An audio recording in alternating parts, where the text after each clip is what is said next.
Om Shanti. Good morning. आज के ईश्वरीय महावाक्य है। बाबा कहते हैं, मीठे बच्चे, ज्ञान की तलवार में योग का जोहर चाहिए, तभी विजय होगी। ज्ञान में योग का जोर है तो उसका असर जरूर होगा।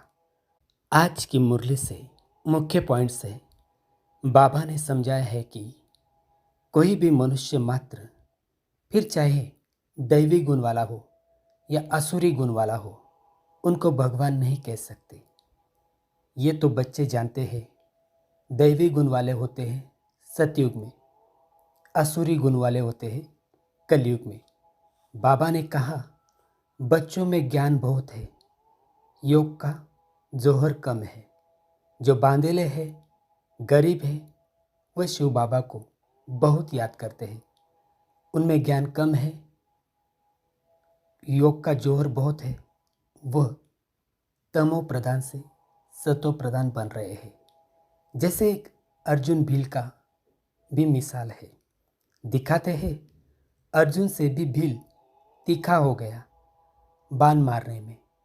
बाबा ने कहा, अर्जुन अर्थात जो घर में रहते हैं, रोज सुनते हैं, उनसे बाहर रहने वाले तीखे हो जाते हैं।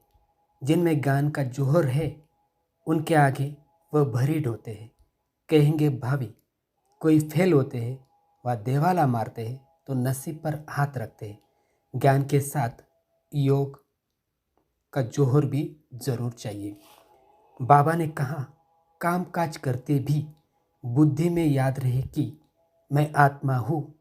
बाबा ने फरमान किया है कि मुझे याद करते रहो। भक्ति मार्ग में भी काम काज करते कोई न कोई इष्ट देवता को याद करते रहते हैं।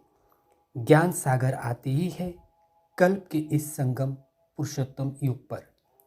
ज्ञान सागर है निराकार परमपिता शिव परमात्मा।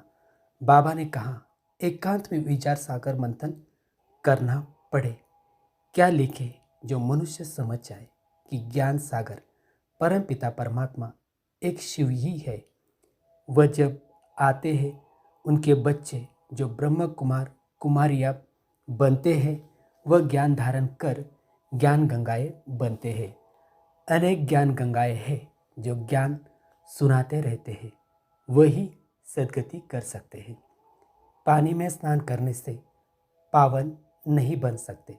ज्ञान होता ही है संगम पर। परम पिता परमात्मा के साथ योग लगाओ तो बाप प्रतिज्ञा करते हैं कि तुम्हारे जन्म जन्मांतर के पाप कट जाएंगे। ये तो बाप ब्रह्मा मुख से बैठ समझाते हैं। पानी की गंगा क्या समझाएगी। बेहद का बाप बेहद के बच्चों को समझाते हैं। बाबा ने कहा, ये चित्र आदि सब भक्ति मार्ग के हैं। ये भक्ति मार्ग की सामग्री बनती है। शास्त्र पढ़ना, पूजा करना, ये भक्ति है। मैं थोड़ी ही शास्त्र आदि पढ़ाता हूँ। मैं तो तुम पतितों को पावन बनाने के लिए ज्ञान सुनाता हूँ कि अपने को आत्मा समझो। अभी आत्मा और शरीर दोनों ही पतित है। अब बाप को याद करो तो तुम ये देवता बन जाएंगे। बाबा ने कहा, अच्छी तरह योग में नहीं रहेंगे, दैवी गुण धारण नहीं करेंगे तो ऊंच पद कैसे पाएंगे। शिव बाबा तो संगम पर पढ़ाते हैं। वह श्री कृष्ण है सतयुग का फर्स्ट प्रिंस। तुम समझा समझाते अपनी राजाई स्थापन कर लेते हो। बाबा ने कहा, मैं विश्व का मालिक। मेरे से कोई दो अक्षर भी सुने तो भी स्वर्ग में जरूर आएंगे। आगे चलकर ढेर सुनेंगे। ये सारी राजधानी स्थापन होती है। इस संगम को पुरुषोत्तम युग कहा जाता है। उत्तम से उत्तम पुरुष भी है, बाकी सब है कनिष्ठ। जो पूज्य थे वही फिर पुजारी बने हैं। बाबा समझाते हैं, मीठे बच्चे, तुम्हें अपनी सिविल बुद्धि बनानी है। जब बाबा देखते हैं कि इनकी क्रिमिनल आई है तो समझ जाते हैं ये चल नहीं सकेंगे। तुम्हारी आत्मा अब त्रिकालदर्शी बनती है। ये कोई विरला ही समझते हैं। बाबा ने कहा, सेकंड में जीवन मुक्ति बिगर कौड़ी खर्च उच्च से उच्च पद पा सकते हैं। गरीब जो है वह अच्छी सर्विस करते रहते हैं।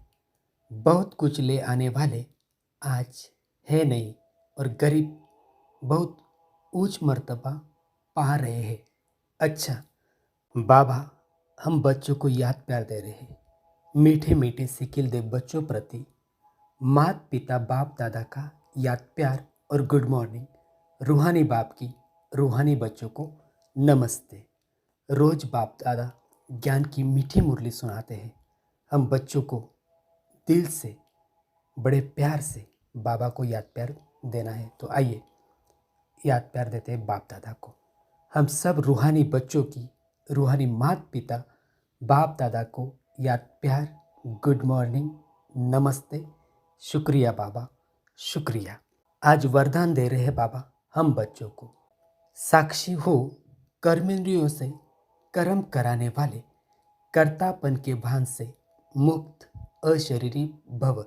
विस्तार है, जब चाहो शरीर में आओ और जब चाहो अशरीरी बन जाओ। कोई कर्म करना है तो कर्मेंद्रियों का आधार लो, लेकिन आधार लेने वाली मैं आत्मा हूँ, ये नहीं भूले।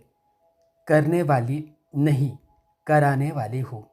जैसे दूसरों से काम कराते हो तो उस समय अपने को अलग समझते हो, वैसे साक्षी हो कर्मेंद्रियों से कर्म कराओ तो कर्तापन के भान से मुक्त अशरीरी बन जाएंगे। कर्म के बीच बीच में 1-2 मिनट भी अशरीरी होने का अभ्यास करो तो लास्ट समय में भी बहुत मदद मिलेगी। आज का स्लोगन है, विश्व राजन बनना है तो विश्व को सकाश देने वाले बनो। विश्व राजन बनना है तो विश्व को सकाश देने वाले बनो।